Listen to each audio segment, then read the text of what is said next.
Following all the Nadeshot drama and the responses, we have a couple videos already on this channel about this, guys. Crimsix has issued a strange apology, I would say an at-length apology, where he mentions quite a few things that we're going to go over together, all right? Also, shouts to our esports betting sponsor, that being Thunderpick, for being here. You know, just like my reliable oatmeal, we can rely on them. And also thanks to all of you guys watching. If you do bet, please do so responsibly, 18 plus only. And man, this drama, it was intense, and we have a couple videos already, but Crimsix had this to say about the situation, stating, "All I'd say for now is I apologize to Nate about my comment. I haven't been able to talk to him about it yet. On the Optic Dynasty podcast, I brought it up to clear my name sort of conversation, which was also in line with the theme of the podcast. It was my mistake to involve someone who wasn't in that room. It had no relevancy to the topic, and I only said it because back then I was blamed for Nadeshot retiring. I've always wondered how people could logically reach that conclusion, because in what world would I have the influence or power to do that? Since then, on numerous accounts, Nate has publicly ridiculed me and only me for wanting him to get dropped, when I knew that in reality it was the entire team that did. I didn't say a word that time because I'd rather take blame individually than throw my teammates under the bus collectively." And for me, this was like the only part of it which was a bit strange, because he apologized and then went after Nadeshot, who had publicly ridiculed him multiple times. I actually wish that Crimsix eventually made this video to further explain the point, because he apologized,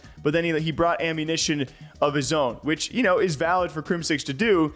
But it's just not a short, simple apology. It's quite complicated, which a video would have been nice to clear it up. We're not going to see that, though. The reality truth of the matter is I respect the F out of Nate, and I always have. Personally, I think we've clashed while teaming for two reasons, both of them being good reasons. One is that we are the same person competitively speaking, but with different situations, and you mix it with this, it's not ideal. Two, we both gave it our absolute all. Arguments with Nadeshot showed me he cared. In my mind, I always held him higher than most because literally he has it all. Yet he's dedicating everything he has to the team and our common goal. Throughout the years, I've openly admitted to playing like dog crap during AW Champs, and even had his back on the HBR incident being irrelevant even when Seth and Matt remained silent. Now, why would I ever say that if I was the reason he was forced into retirement? All four of us know that it was not the reason why we lost. It became a meme because we were too immature to stop it. In Call of Duty, when you try to downplay drama and diffuse social media disputes, it often goes ignored. But it was our responsibility to at least try to stop it, and we did not.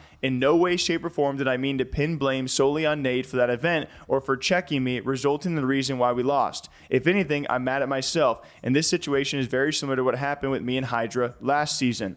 And to close, if you honestly think I made the entire conversation up with Nadeshot regarding champs being a tax write-off, then you're giving me too much credit. It is far too random. Remove both names attached to the situation and logically think about it for a second. That conversation and those words were said to me. And then he eventually goes on to say that he was going to make a video, then he's not going to make a video. He doesn't want to benefit from this drama any longer, but he doubles down and says, hey, what I said about Nadeshot is true. He did say that. But I will apologize because although it was in theme with the podcast, it had no relevance. You know, it was no reason to bring Nadeshot back up in the conversation. So saying sorry, but also saying that Nadeshot had ridiculed him before as well, giving further explanation as to what happened at AW Champs, and with Nadeshot's removal being a team choice, not just anyone's sole decision, and then going on to say, hey, what I said, it was true. And so all of this ending of like, which side do you believe, right? And does it really matter who is telling the truth? The only thing for me is like, who's lying? You know, it's like,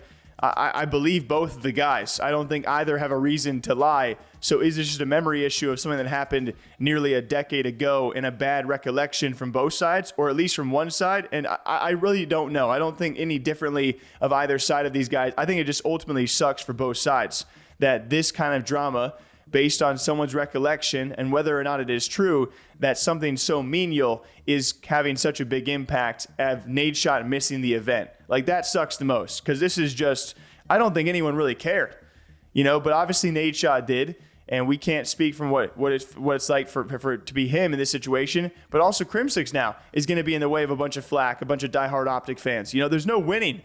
There's no winning for either side in this, Crimsix or Nadeshot. There is no winning, and that's the sucky part. So I hope they both can move on from this and recover and make amends. What do you guys think? Till next time, take care. I still haven't touched this oatmeal, but I swear I'm going to. Okay, it's all going to be gone soon.